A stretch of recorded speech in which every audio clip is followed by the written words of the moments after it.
Caraca, Gibson, que lapada, meu amigo, muita informação, muito conteúdo, meu Deus, que vontade de desistir dessa vida, sério. Nossa, acho que eu vou desistir da faculdade. Calma, não desista ainda não. Tá aqui uma coisa muito grande, muito conteúdo, olha o tamanho desse mapa mental, mas vamos destrinchar ele devagarzinho. Não vou falar dele todo, vou falar do que tem de interessante de aplicação dele na farmacologia. Tu estás vendo aqui essa liberação de renina aqui, que estou marcando agora, bem circulado. Nossa, circulei que só, quase quebra a canetinha aqui. Liberação de renina, beleza? É o teu foco aqui principal do início, todo esse mecanismo aqui de bagaceira. Temos aqui 2, 1, 3. Marquei aqui. Tá aqui o 4, marcar também. Vamos falar parte por parte dele. Primeiramente, o 1, que tem aqui em azul, tudo que for azul vai ser aplicação farmacológica, né? nesse mapa mental aqui. Então, a primeira aplicação farmacológica que vocês podem ver aqui é do bloqueadores do AT1. Quem é o bloqueador do AT1, Gibson? Eu já falei, pô, calma. Não desespera, não. É o BRA. Quem é o BRA? É o bloqueador do receptor de angiotensina. É a angiotensina 2 que a gente já falou. A gente já falou dela várias vezes. É só lembrar da angiotensina 2. Vamos agora relacionar toda a fisiologia com a aplicação prática farmacológica. A primeira foco de atuação da gente aqui na pressão sanguínea, no paciente, é com bloqueadores de AT1, ou seja, é com o nosso BRA, é o nosso bloqueador receptor de angiotensina. Tem outro nome? Tem, ARA2, antagonista receptor de angiotensina. Pode botar aqui, ARA2. Tem a galera que gosta de chamar muito de ARA2. Tá aqui, ARA2. Qual é o outro foco? O segundo foco, inibidores da ECA. Posso inibir a ECA, Gibson? Cara, não posso fazer isso? Pode. São os famosos IECA. Eu posso pegar a minha enzima conversora de angiotensina e inibir ela. Se eu inibir ela, eu estou inibindo a formação da angiotensina 2. Então a angiotensina 2 não vai fazer nenhuma daquelas atuações dela de vasoconstrição. Tem outro foco de atuação, Gibson? Tem outro foco de atuação. 3 aqui, ó. Inibidores diretos da renina. Vamos falar dela nessa aula? Não, que não é muito utilizado, mas existe. Ela precisa saber que ela existe. Quarto, é um foco que eu já falei aqui, para ter cuidado, que são os AINES. Tomar cuidado com os AINES, que eles inibem as prostaglandinas. A partir disso, a gente tem toda aquela preocupação com a vasodilatação e isquemia renal. Então, vamos entender aqui. A gente tem 3 focos de atuação para a liberação de renina, ou para a atuação a partir do sistema renina-angiotensina-aldosterona, dos quais 2, que são o 1 e o 2, é o que a gente mais utiliza. Vamos falar deles agora? Primeiro falando aqui do esquema geral da angiotensina, só revisando. A gente tem o angiotensinogênio produzido por quem? Você sabe por quem ele produz, não vem com onda pra cima de mim não. É pelo fígado. O fígado produz angiotensinogênio, a renina é liberada pelas células granulares, a partir de todo aquele mecanismo de sensibilização do corpo humano. Ela converteu o angiotensinogênio em angiotensina 1, porque tem 1 a 10 aí, é só porque tem uma cadeia ali de peptídeo que pode alterar o tipo dela, mas no geral não muda muito a atuação dela. A angiotensina 1 dentro do plasma vai ser convertida pela enzima conversora da angiotensina lá no endotélio vascular, em angiotensina 2 aqui, ó, em Ang 2. E quais são os pontos de atuação? Inibidor direto da renina. Eu posso inibir a renina já lá no início da minha cascata. Eu posso atuar com inibidores da conversão de angiotensina, que vai inibir o ECA e vai impedir a conversão do Ang 1 em Ang 2. Ou eu posso atuar já no fim do sistema lá e inibir o receptor que ele atua. E desde já eu digo aqui o seguinte, que o receptor AT1 ele tem uma infinidade monstruosa pelo BRA. Se ele tem uma infinidade monstruosa pelo BRA, então essa inibição do BRA em cima da angiotensina 2 é competitiva. É uma inibição que ele vai se ligar ao receptor e não vai deixar a angiotensina atuar. Ou seja, o BRA se liga aqui, bota um shift na angiotensina 2 e a angiotensina 2 fica sem ter com quem se relacionar. É basicamente isso. É uma relação aqui de traição mesmo. Gibson, estou vendo aqui que o ECA ele tem uma outra atuação também. Ele converte bradicinina em um peptídeo inativo. O que essa bradicinina faz? A bradicinina ela é uma vasodilatadora, principalmente pulmonar. Então, lá na frente vocês vão ver que a bradicinina acumulada pela atuação do IECA, já que ele está inibindo aqui o ECA de converter ela em peptídeo inativo, ela vai gerar um efeito colateral muito comum dos IECA, que é o quê? É a tosse. E a tosse a gente trata como? A gente troca o IECA pelo BRA, já que vai ter basicamente a mesma função ali. Então vamos dar segmento aqui. o angiotensinogênio é sintetizado e secretado principalmente pelo fígado, tecido adiposo, em certas regiões do sistema nervoso central e no rim, mas principalmente marca aqui na tua cabeça, ó, fígado. A inflamação, a insulina, estrogênios, glicocorticoide, hormônio tireoide e angiotensina 2 estimulam a produção de angiotensinogênio. São todos fatores que atuam na sinalização para a produção de angiotensinogênio aumentada. Falando um pouquinho aqui do IECA. Por que eu coloquei esse quadro aqui azul lá de cá? Mostrando em vermelho aqui 5 coisas que está marcado. Basicamente, diuréticos, IECA, BRA, BCC, que eu não falei o que ainda. BCC é o bloqueador do canal de cálcio, e beta-bloqueadores. Esses 5 aqui são os principais agentes que vão tratar a hipertensão arterial sistêmica. É o RAIS. E como primeira linha, a gente vai ter aqui o uso ou de IECA ou de BRA. Nunca usar em conjunto os dois, porque vai atuar na mesma via, então não tem muita função a associação dos dois. Em segundo lugar, a gente pode associar um diurético. Em terceiro, um beta-bloqueador. Em terceiro, um bloqueador do canal de cálcio. E por fim, um beta-bloqueador. É nessa sequência, basicamente. Tem ainda um que seria o antagonista mineralocorticoide, que seria a espironolactona, que é o quinto. Não está aqui, mas devia estar. Então vamos entender agora os IECA. Quem são os IECAs? Como representante, a gente tem 2 principais, que vai ser ver bastante no posto de saúde também. É o enalapril e o captopril. O enalapril vai ser um profármaco que vai ser absorvido de forma oral e vai ser hidrolisado no fígado para enalaprilate. Esse enalaprilate é a forma ativa dele.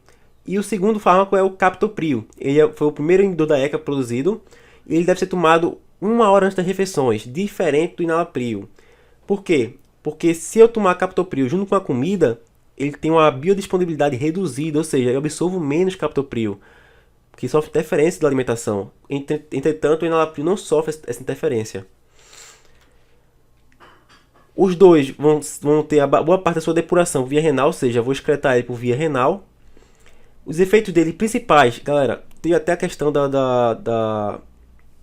Covid-19, que os fármacos não estavam mostrando redução de mortalidade. O que quer dizer essa mortalidade? Na farmacologia, vocês vão ver que os fármacos mais utilizados são aqueles que podem reduzir mortalidade. E por que se busca tanto esse fato, essa comprovação da redução da mortalidade? Porque basicamente eu vou traduzir para vocês o que isso significa.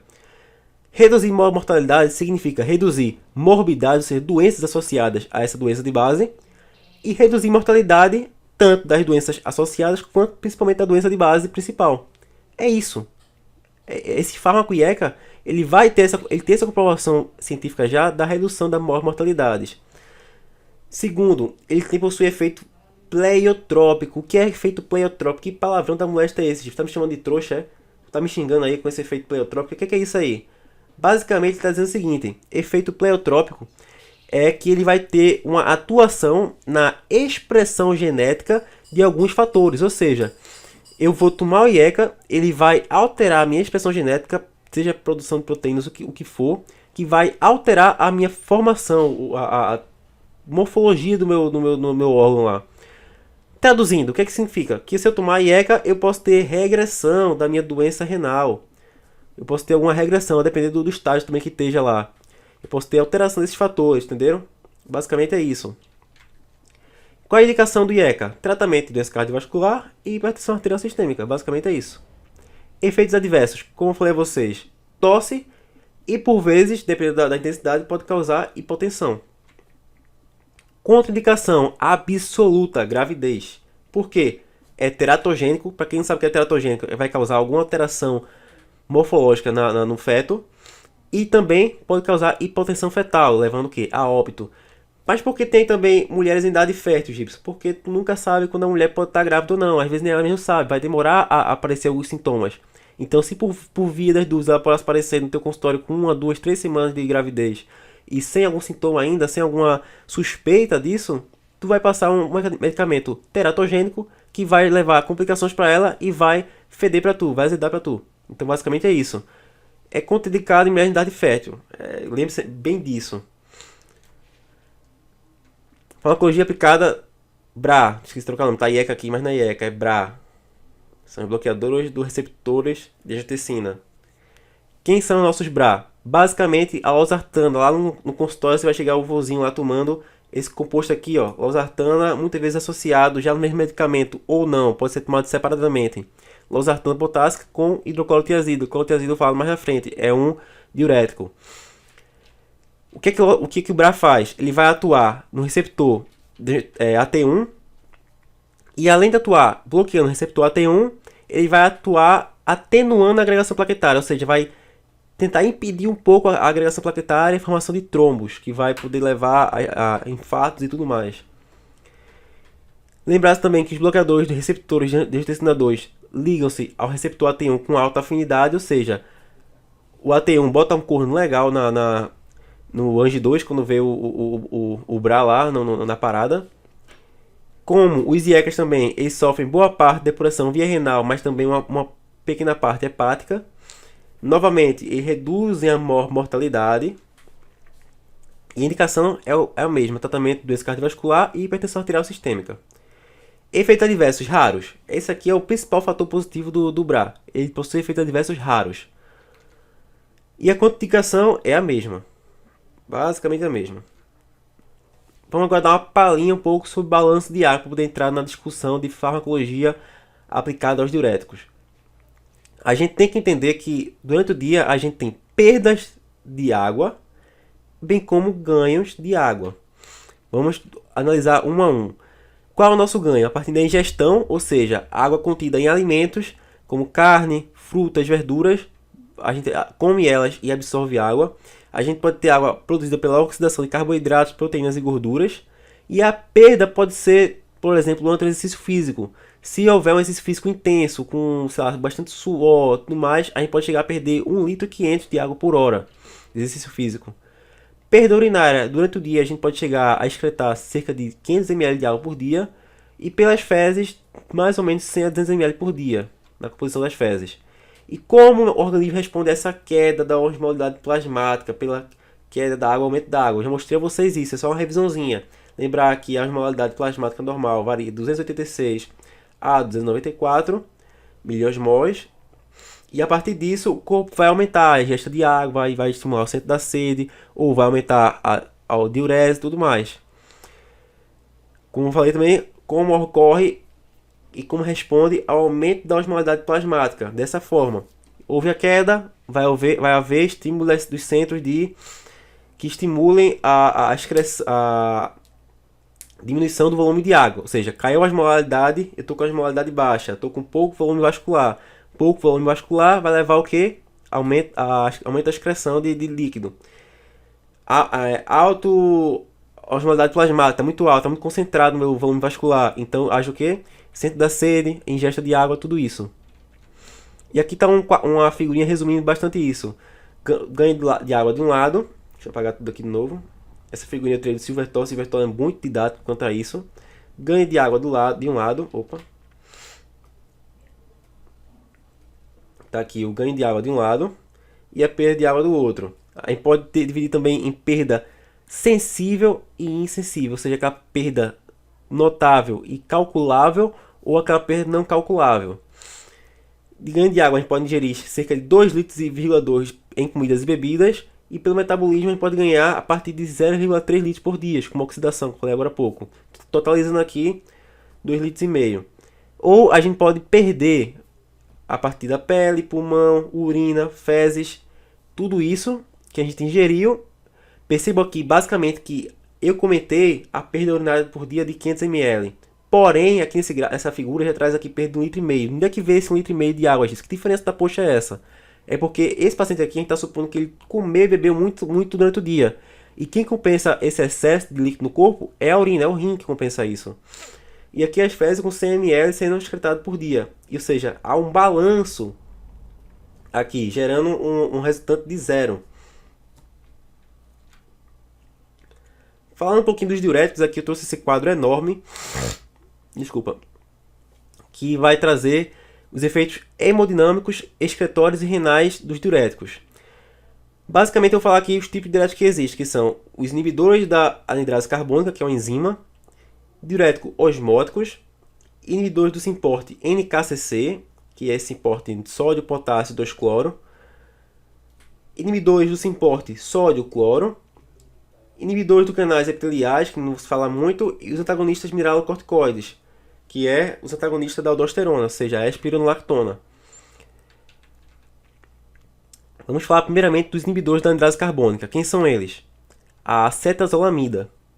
É o protótipo. Sempre que vocês estudarem um conteúdo que fale tal coisa é o protótipo, ou seja, é aquilo que serve de base, porque a partir dele todos os outros foram inventados, ou seja, todo o funcionamento dos outros são entendidos. Perceberam a importante associação da acidose metabólica com a sulfanilamida, que é a acetazolamida, é o nome dela. O que é acidose e alcalose? Basicamente, na acidose, o pH aumenta. E na alcalose, o pH diminui. O que é isso? Isso aqui é a resposta. Muita calma, não confundam. Na resposta, eu tenho que aumentar o pH ou diminuir ele. Vamos resumir aqui bem. Alcalose, o pH aumenta do sangue e na acidose o pH diminui. Beleza. Isso a gente sabe, é química básica. Então o que é que o corpo faz? Ele pega a concentração de gás carbônico na alcalose, aumenta a concentração para que haja diminuição de pH e volte aos níveis normais. E na acidose, eu tenho o quê? Eu tenho que diminuir a concentração de gás carbônico porque ele é ácido e fazer com isso que o pH aumente e volte à concentração normal. Qual é o pH normal do corpo? Ele gira em torno de 7,4. É o pH normal do corpo. Então, vamos supor que o pH suba para 7,8. Eu estou em estado de alcalose. Então, eu tenho que aumentar a concentração de gás carbônico e diminuir o pH para que ele volte a 7,4. Beleza. Segundo ponto. Eu tenho um pH que diminuiu muito. O pH está 7,2, vamos supor. Então, eu tenho um estado de acidose. Ou seja, eu vou pegar a concentração de gás carbônico e diminuir para que eu aumente o pH e volte para 7,4. Compliquei um pouquinho ali porque eu não tinha visto que essa parte de baixo aqui era a resposta do corpo, mas deu para entender bem. Alcalose, o pH do corpo sobe, então tenho que diminuir ele. E a acidose, o pH do corpo desce, eu tenho que aumentar ele. Vou explicar isso melhor depois, tem um slide só para isso. Qual é o mecanismo de ação do inibidor da andrase carbônica? Basicamente, temos aqui aquela imagem do glomérulo, a filtração, e percebam que o que chega aqui na filtração é o sódio separado do bicarbonato. Eu tenho uma célula tubular proximal aqui, tá aqui de boinha, bem de Boreste, analisando aqui como é que está chegando, o que é que não está chegando. E o que acontece? A primeira etapa aqui é a secreção de hidrogênio pela célula tubular proximal. Perceba aqui, número 1, primeira etapa. Vamos com calma aqui para entender bem.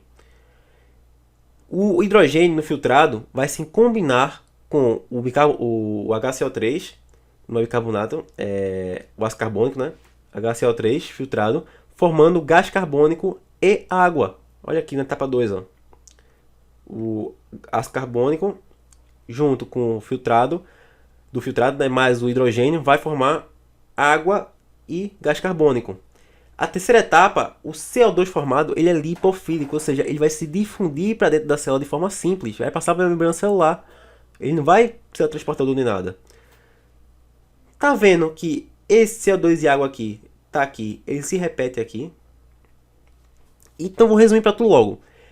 Essas 5 etapas principais, que é a da formação, da utilização da andrase carbônica, é um vai e volta miserável, é uma frescura só para o quê? Para que eu possa fazer essa reabsorção de sódio. Basicamente é isso. E como vai atuar o inibidor da andrase carbônica? Vai atuar aqui no túbulo, nessa equaçãozinha água mais gás carbônico, e vai atuar aqui dentro da célula na mesma equaçãozinha, água mais gás carbônico. Ou seja, impedir isso aqui, eu impeço a formação de H+, dentro da célula. Esse H+, de possibilidade de sair, ele não tem como fazer o contratransporte. Veja que o H+, quando sai, marcar outra cor aqui. O H+, quando ele sai, ele faz o contratransporte de sódio. O sódio entra na célula. O verde não ficou legal não, né? O sódio, ele faz essa entrada na célula.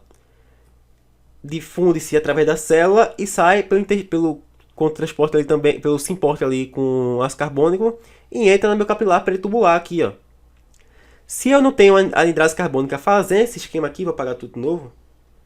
Se eu não tenho a anidrase carbônica fazendo essa conversão aqui e fazendo essa conversão aqui, eu não tenho como fazer com que o H+ entre o sódio entre na célula. Porque eu não vou ter essa força motriz para que esse meu transportador aqui atue. Se eu impeço que haja esse H+ aqui, o Na não entra. A entrada do Na fica impedida. Logo, ele não alcança o meu capilar peritubular. Se ele não alcança o meu capilar peritubular, ele vai fazer aquele deslocamento osmótico da água do túbulo para o capilar peritubular. Então eu tenho uma maior quantidade de água sendo jorrada ao longo do lúmen para ser excretada pela urina. Fechou isso aí? Entendeu legal? Beleza. Gibson, quais são essas últimas 3 etapas aqui? Basicamente, essas últimas 3 etapas vai falar da força da motriz, da atuação do rim com relação a atuar na acidose metabólica. Como assim? Basicamente, o rim vai pegar o ácido carbônico que vai ser reabsorvido com sódio, vai impedir essa atuação dele. A glutamina que ia ser metabolizada em amônio e HCO3, pode haver aí uma atuação nisso daí, ou seja, já que eu não tenho mais H+ para neutralizar a amônia, porque vamos entender aqui, o NH3+, ele é tóxico. Fechou? O NH4 não é tóxico. Vou botar aqui não ter. Então, para resumir para vocês aqui, se o meu rim pega o NH3, que é uma coisa tóxica para o corpo, que é a amônia, e transforma em amônio, que é o NH4, ele está metabolizando essa toxicidade da acidose gerada no corpo. Então vai levar para o túbulo e excretar. Fechou aí? Se eu estou tomando inibidor da anidrase carbônica, que é a enzima principal para esse metabolismo atuar, porque veja aqui, o que vai transformar H3 em H4 é a adição de um hidrogênio. Se eu já sinalizei aqui, ó, setinha, que o hidrogênio não vai sair mais, a gente tem por mentalidade já que entender que um efeito colateral dos inibidores da anidrase carbônica é o quê? É a acidose metabólica. Então, interferir nesse sistema do rim de quê? De manter a homeostase ácido-base do meu corpo, o equilíbrio ácido-base. Então, aqui você tem 2 coisas, só para revisar. A atuação do rim no equilíbrio ácido-base, que é a partir da inibição dessa toxicidade da amônia, bem como a atuação aqui em cima, ó, da anidrase carbônica, fazendo o quê? Fazendo esse controle do gás carbônico. Já mostrei a vocês que se o gás carbônico aumenta, eu acidifico o meu sangue. Se o gás carbônico diminui, eu alcalinizo o meu sangue, eu deixo ele mais básico. Então são os 2 mecanismos que o rim vai atuar fazendo esse equilíbrio ácido-base. Eita, equilíbrio ácido-base. Então o que é a acidose e o que é a alcalose? A gente vai ter a entrada de H+ no nosso corpo, seja pela dieta, ou seja, pelo metabolismo, que a gente vai ter ali CO2, ácido láctico e cetoácidos. O pH do plasma vai variar ali em 7,4, ou seja, 7,38, 7,42. 7,4 basicamente é uma média.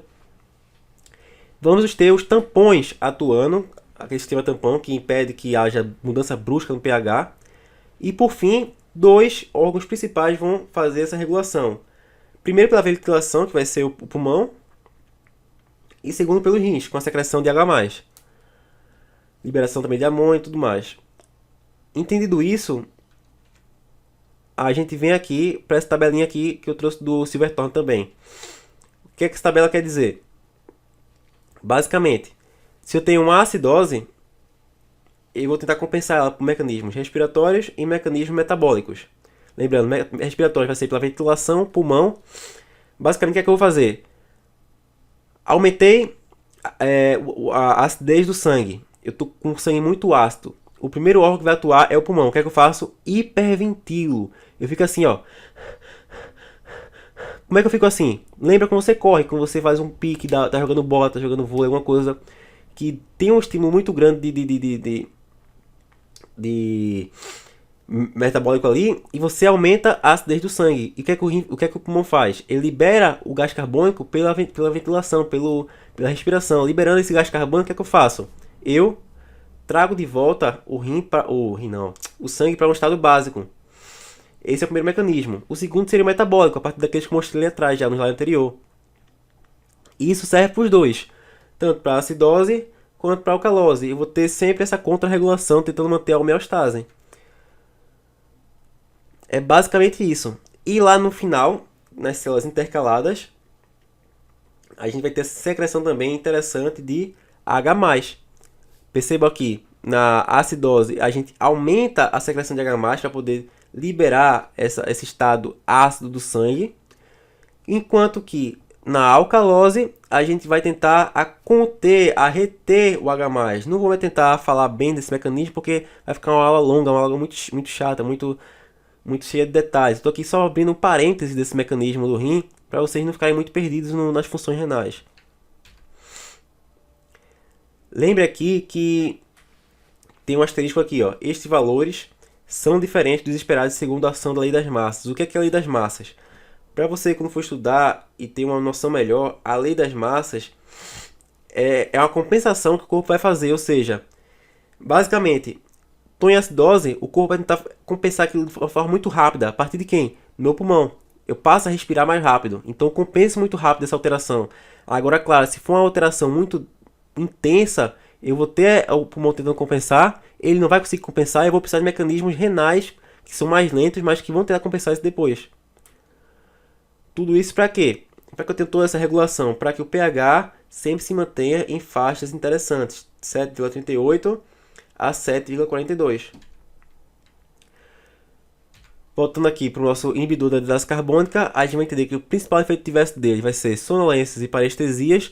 Por quê? Porque vai ter essa alteração toda da acidose e tudo mais, que vai causar efeito no sistema nervoso central dessa acidose.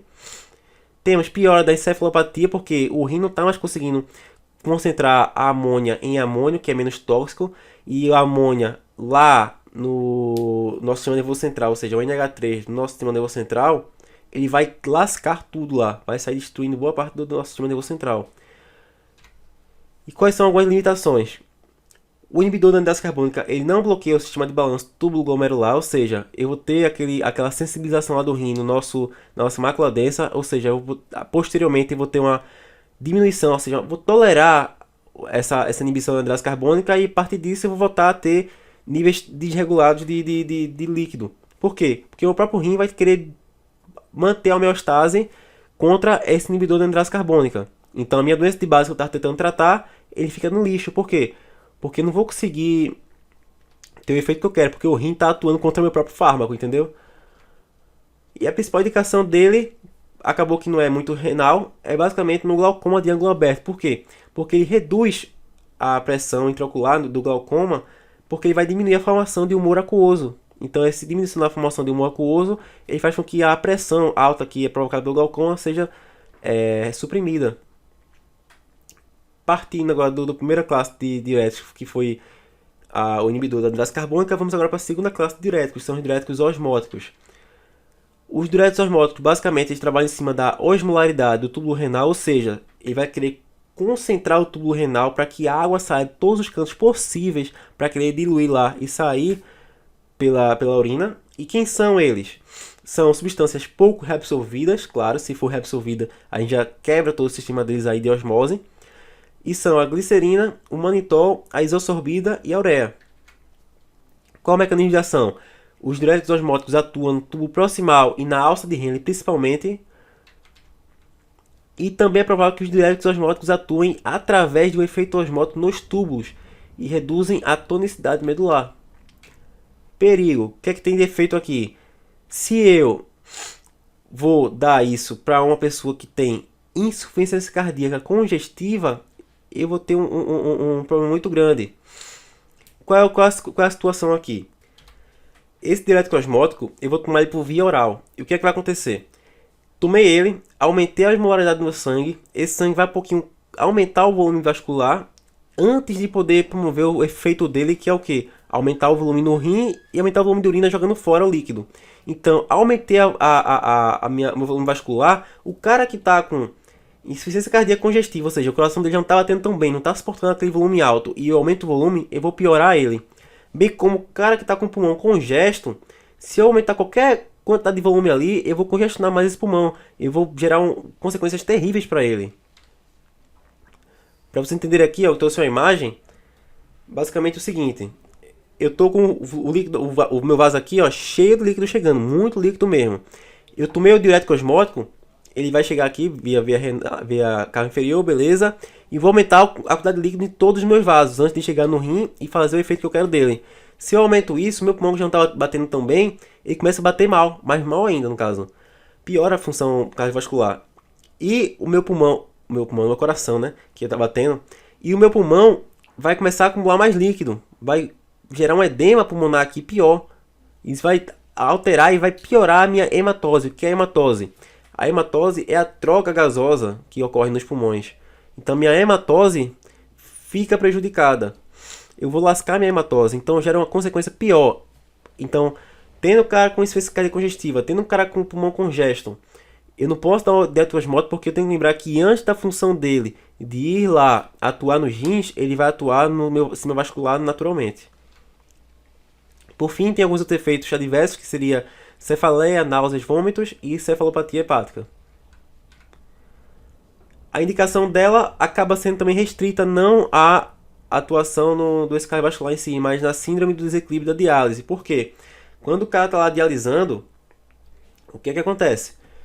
Eu posso ter uma diminuição brusca, abrupta, ou seja, drástica do volume vascular dele. Eu posso acabar, sei lá, sem querer, mal configurando ali a máquina, ou o paciente acordou com a perna esquerda, uma coisa do tipo, e ele tem uma diminuição brusca da pressão sanguínea. Se eu tenho uma diminuição brusca da pressão sanguínea, o que acontece comigo? Cai meu volume circulatório efetivo, cai a minha perfusão adequada, e o paciente vai sofrer de hipotensão. Então eu dou um diurético osmótico para ele. Por quê? Porque por um momento ali eu vou aumentar esse volume vascular do meu sangue e vou poder manter ele numa perfusão adequada, para depois dar em contrapartida também, em conjunto com o diurético osmótico, outras substâncias que possam também posteriormente, quando acabar o efeito do osmótico, manter essa perfusão adequada, essa pressão sanguínea adequada também. Vamos entender aqui agora o principal diurético, que é o diurético de alça, diurético de alta potência, é o nosso furosemida. Todo mundo já deve ter ouvido falar no furosemida. É o diurético mais potente que a gente tem. Ele vai atuar no Symporte, lá na alça ascendente de Henle. Quem está aqui, ó, ramo ascendente grosso, que faz o seguinte: o que é que esse Symporte faz? Lembra? Se eu falar de Symporte, estou falando de um transportador que transporta várias substâncias juntas. Se eu falar de contratransporte ou outra coisa, eu estou falando de transportador que transporta algo para dentro e algo para fora. Então ele atua no Symporte de sódio, potássio, 2-cloro. Está aqui, ó, o Symportador. Ele inibe esse Symporte. Se eu inibo esse Symporte, eu estou concentrando muito íon, cara. Estou concentrando muito íon lá para onde? Lá para o meu túbulo coletor. Esse túbulo coletor vai saturar, ele vai estar muito concentrado. Ele vai fazer com que muita água seja jogada para o meu túbulo renal e seja excretada junto. Então, se eu concentrei muito líquido do túbulo coletor, eu vou fazer com que a água saia dele, do intestício, do vascular, e vá querer diluir esse líquido no túbulo renal. Então, ele vai cair e vai fazer muito xixi. Então, basicamente, o mecanismo de ação é: inibe a atividade do Symporte no ramo ascendente grosso da alça de Henle, por isso são chamados diuréticos de alça. Os segmentos depois do néfron do ramo ascendente espesso não possuem capacidade de reabsorver esses íons que vão ficar concentrados no túbulo renal. Então, ele vai ter um fluxo muito grande de água posteriormente, mas a gente vai ter que tomar alguns cuidados. Por quê? O uso exagerado desse diurético pode provocar depressão muito grande de sódio, ou seja, eu vou ter uma hiponatremia, vou ter também uma hipomagnesemia e uma hipocalcemia. Por quê, Gibbs? Porque quando eu faço aquele reabsorção muito grande desses íons aqui, lembra que eu tenho aquele gradiente eletroquímico? Esse gradiente eletroquímico vai fazer o quê? Fazer a reabsorção de cálcio e magnésio. Se eu não reabsorver os íons, eu não vou ter esse gradiente eletroquímico. Então, além de sair o sódio, sair o cloro, Saiu o potássio, eu vou ter a saída de quê? Eu vou ter a saída de cálcio e magnésio junto lá no tubo coletor. Eu vou concentrar todos os íons possíveis e vou concentrar o túbulo renal. Então vai sair tudo junto. Então posso ter a hiponatremia, posso ter a hipomagnesemia, posso ter a hipocalcemia, posso ter todos esses hipos possíveis. E basicamente, qual é a indicação da furosemida? A furosemida vai ter a indicação de edema pulmonar agudo, ou seja, epa, se o cara tá muito congesto, tá com o pulmão congesto, tá cheio de líquido no corpo, eu tenho que dar o mais potente para ele. Qual é o mais potente? É o diurético de alça. É um diurético que não vai ferrar ele, porque não vai acumular líquido no início, ele vai atuar só no rim lá direitinho. Atuou no rim, ele vai pegar o rim lá e fazer a liberação de muito líquido. Então a principal indicação dele é o edema pulmonar agudo. Por fim, a gente vai ter o terceiro inibidor do Symporte, que será do sódio e cloro. São os nossos diuréticos tiazídicos. É o penúltimo diurético que a gente vai falar aqui. O diurético tiazídico ele atua no túbulo convoluto distal. Quem é esse túbulo convoluto distal? É o túbulo contorcido distal. Tem um Symporte lá de sódio e cloro. Ele vai inibir esse Symporte. Então, basicamente, o que ele vai fazer? Ele vai aumentar a excreção de sódio e cloro, ou seja, de sal, propriamente dito, independente da anidrase carbônica. Por que independente da anidrase carbônica? Porque lá na história, quando foi desenvolvido o tiazídico, ele foi desenvolvido para melhorar a função dos inibidores da anidrase carbônica. Então, eles perceberam que o tiazídico aumentava essa excreção independente da anidrase carbônica. Então, gerava positivo. Por quê? Porque não estava atuando ali no mecanismo de acidose. Ou seja, não estava tendo aquele efeito adverso indesejado ali. Basicamente, ele inibe principalmente a reabsorção de sódio pelo tubo contorcido distal. E os efeitos adversos a gente vai ter que se ligar aqui, ó. É muito comum perguntar em prova, perguntar em residência, tudo mais. E também acontecer na clínica. A gente tem que estar ligado nos 5 hipos. Quem são os 5 hipos? Hipotensão pode ser provocada pela hidroclorotiazida. A hipopotassemia, ou a hipocalemia, como alguns chamam. A hiponatremia, a hipocloremia e a hipomagnesemia. São os 5 hipos que a gente tem que estar ligado no uso dos tiazídicos, dos diuréticos tiazídicos. E também tem que ficar ligado na hipercalcemia e hiperuricemia. Qual é a indicação do uso dos tiazídicos? Edemas, insuficiência cardíaca, congestiva, insuficiência hepática, insuficiência renal. Ele vai dar essa enxugada no paciente, vai deixar ele mais enxuto. E ele vai ser ineficiente quando a taxa de filtração glomerular estiver abaixo de 40 a 30 ml por minuto. Ou seja, eu tenho uma queda da atuação dele nos tubos lá. Por fim, a gente tem os antagonistas de receptores mineralocorticoides. Puxa, que palavrão da poxa. O que é isso? São basicamente os antagonistas da aldosterona. Quem é o antagonista da aldosterona? É a nossa espironolactona. Lembra? Lactona, ona, aldosterona. Guardou? Espironolactona antagoniza a aldosterona. Aquela relaçãozinha lá de chifre que eu já falei para vocês. Então, mecanismo de ação. Os mineralocorticoides provocam a retenção de sal e água e aumentam a excreção de potássio e hidrogênio. Ou seja, essa é a atuação da aldosterona que a gente já conhece. Como é que eles atuam? Forma aquele complexo que já falei para vocês, aldosterona e tudo mais, vai lá aumentar as proteínas induzidas pela aldosterona, aumentando o transporte de sódio. E o que a espironolactona vai fazer? Vai inibir todo esse mecanismo da aldosterona, vai acabar com a festa dela. Então a espironolactona vai inibir de forma competitiva os sítios de ligação da aldosterona. E quais são os efeitos adversos que a gente tem que se ligar? Basicamente, ginecomastia, impotência e irregularidades menstruais. Por que isso, Gibson? Porque a espironolactona ele pode atuar em outros receptores e localizado em outros locais. Por exemplo, mama, por exemplo, órgãos genitais. Então ele vai atuar lá e vai alterar a função normal deles.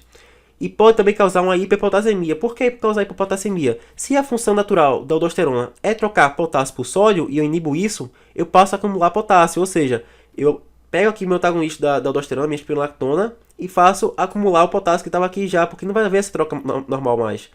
Não tendo essa troca, o sódio continua aqui no lúmen, ele é o mais positivo para o gradiente osmótico, ou seja, o sódio continuando aqui no lúmen, a água vai continuar aqui junto com ele, e eu mantenho potássio no meu sangue. Se eu mantenho potássio no meu sangue, posso ter essa condição de hiperpotassemia. E qual é a indicação para o uso do espironolactona? Tratamento de edema, tratamento de hipertensão que eu falei lá atrás, naquele quadrinho azul, e tratamento de hiperaldosteronismo, ou seja, secreção exagerada de aldosterona. Resumo, vamos resumir a ópera aqui, é muita coisa, muito conteúdo, até eu mesmo fico me confundindo na hora de falar. Mas vamos resumir isso aqui bem. A gente tem o inibidor da anidrose carbônica aqui, meu primeiro diurético.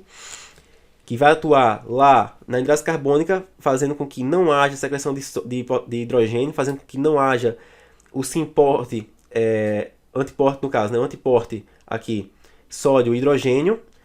E onde é que ele atua? Atua no tubo proximal. Então já sei um mecanismo nos túbulos que vai ser inibido e também sei um mecanismo fisiológico nos meus túbulos. Não havendo antiporte sódio e hidrogênio, não há absorção de sódio. Não havendo absorção de sódio, eu posso então atuar na minha hipertensão, na minha acúmulo vascular de líquido. Segundo local de atuação, qual é? A alça de Henle aqui, ó. Quem é que atua na alça de Henle? Os diuréticos de alça. Quem é o diurético de alça? É a minha furosemida. O que é que a furosemida faz? Atua no simporte NKCC2. O que é que esse simporte NKCC2 faz? Ele faria absorção de sódio, 2-cloro, potássio. E em contrapartida, acaba atuando em quem também? No cálcio e no magnésio, que não vai ter o gradiente eletroquímico para eles. Fechou isso, inibir já o simporte. Qual é o terceiro local de atuação que eu posso ir? É o qual? O tubo contorcido distal, que é basicamente por aqui, tubo contorcido distal. Quem é que atua lá? É a minha tiazídica, as minhas tiazidas, a minha tiazinha, bota assim, a minha tiazinha, aquela bichinha que mora lá, perdeu o marido e tudo mais, a minha hidroclorotiazida. Hidroclorotiazida. Ela que atua lá. O que é que a hidroclorotiazida faz? Atua inibindo o canal de sódio cloro. Então eu vou ter a atuação basicamente inibindo a reabsorção de sal. Inibir a reabsorção de sal, o que é que eu faço? Inibe a reabsorção de água também. E o último... Eita, poxa, eu marquei aqui embaixo, não é errado, né?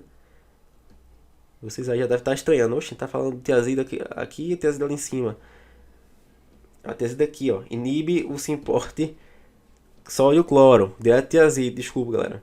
E por fim, temos os diuréticos poupadores de potássio, que são quem?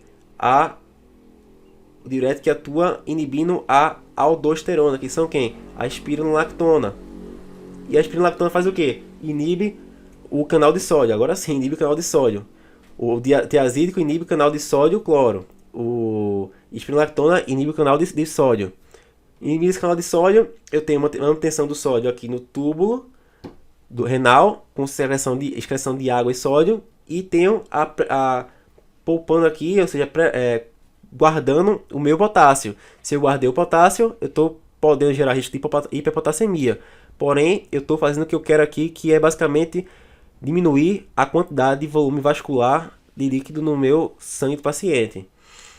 Por fim, acaba essa sessão. Finalizamos essa aula agora. E eu queria agradecer muito a vocês que acompanharam o mini curso do início até o fim. Sei que tem gente que deixa de acompanhar no meio do caminho, não gostou porque está muito atarefado e tudo mais. Mas foi uma experiência muito boa para mim. Eu quero agradecer demais a vocês, tanto pelo feedback que vocês deram. Certas coisas aqui foram muito novas para mim. Quase 99% das coisas que eu fiz aqui foram novas para mim.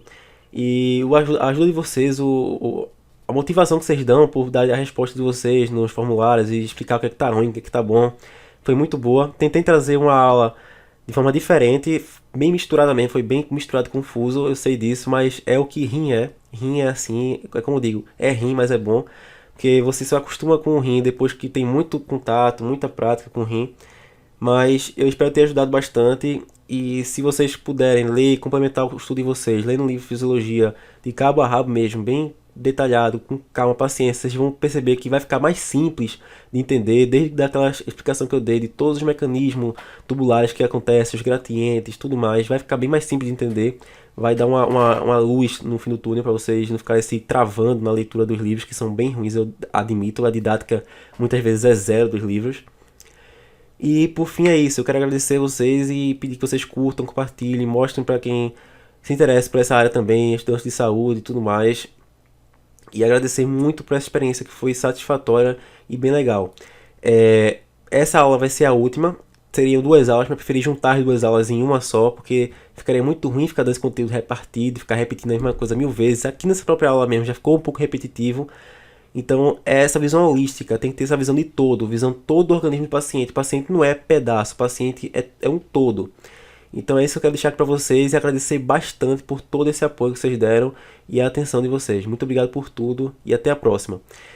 No mais, eu vou querer deixar para vocês a sugestão de vocês comentem aqui nos comentários mesmo o que vocês esperam do canal. Se vocês querem que haja uma continuidade com outros conteúdos. Algumas pessoas já sugeriram para mim falar um pouco mais de outros assuntos, como interpretação de exames, interpretação de hemograma, leucograma, essas coisas, interpretação de exames em geral, porque é uma fragilidade que tem em algumas faculdades, essa parte de exame laboratorial, e também a fragilidade que, por falta de prática de muita gente.